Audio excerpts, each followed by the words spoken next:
আসসালামু আলাইকুম।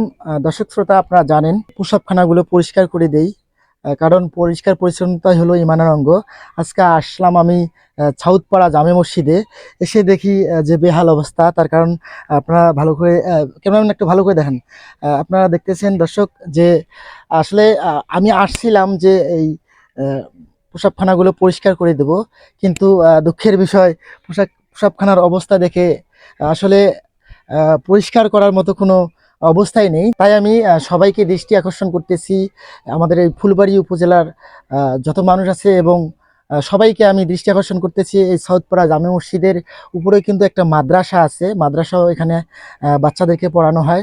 তাই আমি বিশেষভাবে অনুরোধ জানাচ্ছি যেন এই সাউথপাড়া মসজিদে সবাই বেশি বেশি করে দান করবেন, যেন আমাদের এই সাউথপাড়া মসজিদটার একটা টয়লেটের ব্যবস্থা হয় এবং প্রসাবখানার সুন্দরভাবে ব্যবস্থা হলে মাদ্রাসার শিক্ষার্থী যারা আছে অবশ্যই ভালো পরিবেশে থাকতে পারবে এবং আহ, সুন্দরভাবে চলাফেরা করতে পারবে।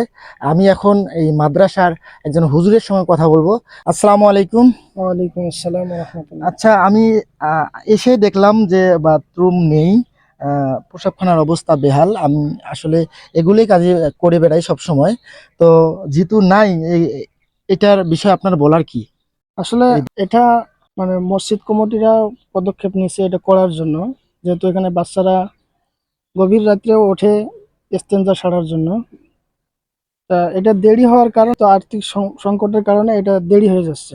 তা আমি আশা করি ইনশাআল্লাহ খুব তাড়াতাড়ি হয়ে যাবে, আপনারা যদি একটু সহযোগিতা করেন।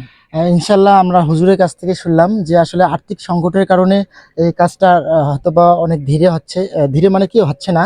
তাই আহ, যারা আমরা মুসলমান আছি সবাই নিজ নিজ জায়গা থেকে এই মসজিদে যারা যারা আছি সবাই এসে যদি আমরা একটু করে সহযোগিতার হাত বাড়িয়ে দেই, তাহলে ইনশাল্লাহ আমাদের এই মসজিদের বাথরুম এবং আহ, প্রসাবখানা ইনশাল্লাহ হয়ে যাবে।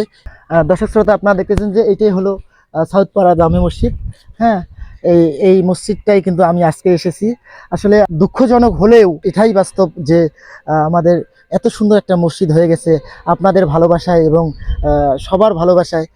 আমরা সবাই ইনশাল্লাহ এই মসজিদটাতে বেশি বেশি করে দান করব, যেন আমাদের এই মসজিদটার বাথরুম এবং টয়লেটখানা করতে অনেকটা সুবিধা হয় ইনশাল্লাহ।